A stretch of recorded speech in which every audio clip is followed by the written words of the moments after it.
ರಾಮುವಿನ ಮಗ ರೋಹನ್ ತನ್ನ ಜೀವನದ ಪ್ರೀತಿ ಪ್ರಿಯಾಳನ್ನು ಮದುವೆಯಾದಾಗ ಅವನ ಪ್ರಪಂಚವು ಸಂತೋಷದಿಂದ ತುಂಬಿತ್ತು. ಆದಾಗ್ಯೂ ಮದುವೆಯ ನಂತರ ರೋಹನ್ನ ಆದ್ಯತೆಗಳು ನಾಟಕೀಯವಾಗಿ ಬದಲಾದವು. ಅವನು ತನ್ನ ತಂದೆಯನ್ನು ನಿರ್ಲಕ್ಷಿಸಲು ಪ್ರಾರಂಭಿಸಿದನು, ಪ್ರಿಯಾಳೊಂದಿಗೆ ಹೆಚ್ಚು ಹೆಚ್ಚು ಸಮಯ ಕಳೆಯುತ್ತಿದ್ದನು ಮತ್ತು ರಾಮುವಿನ ಅಗತ್ಯಗಳನ್ನು ನಿರ್ಲಕ್ಷಿಸಿದನು. ಒಂದು ದಿನ ರಾಮು ಅನಾರೋಗ್ಯಕ್ಕೆ ಒಳಗಾದನು ಮತ್ತು ಚೇತರಿಸಿಕೊಳ್ಳಲು ದುಬಾರಿ ಔಷಧಿಗಳು ಬೇಕಾಗಿದ್ದವು.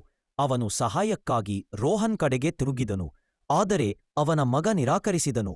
ಅವನ ಬಳಿ ಹಣವಿಲ್ಲ ಎಂದು ಹೇಳಿದನು. ರಾಮು ತುಂಬಾ ದುಃಖಿತನಾಗಿದ್ದನು. ತಾನು ಎಲ್ಲವನ್ನೂ ಕೊಟ್ಟ ಒಬ್ಬ ವ್ಯಕ್ತಿಯಿಂದ ಪರಿತ್ಯಕ್ತನಾಗಿದ್ದಾನೆಂದು ಭಾವಿಸಿದನು. ರೋಹನ್ ಮತ್ತು ಪ್ರಿಯಾ ಊಟಕ್ಕೆ ಹೊರಗೆ ಹೋಗಲು ನಿರ್ಧರಿಸಿದಾಗ ಪರಿಸ್ಥಿತಿ ಹದಗೆಟ್ಟಿತು. ರಾಮು ಒಬ್ಬಂಟಿಯಾಗಿ ಮತ್ತು ಹಸಿವಿನಿಂದ ಬಳಲುತ್ತಿದ್ದನು. ರಾಮುವಿನ ಸ್ಥಿತಿ ಹದಗೆಪ್ಪಿತು ಮತ್ತು ಅವನಿಗೆ ತೀವ್ರ ಜ್ವರ ಬಂತು. ಅವನ ಆರೋಗ್ಯ ಹದಗೆಟ್ಟಿದ್ದರೂ ಅವನನ್ನು ನೋಡಿಕೊಳ್ಳಲು ಯಾರೂ ಇಲ್ಲ ಕಾರಣ ತನ್ನ ತಾನೇ ನೋಡಿಕೊಳ್ಳಬೇಕಾಯಿತು.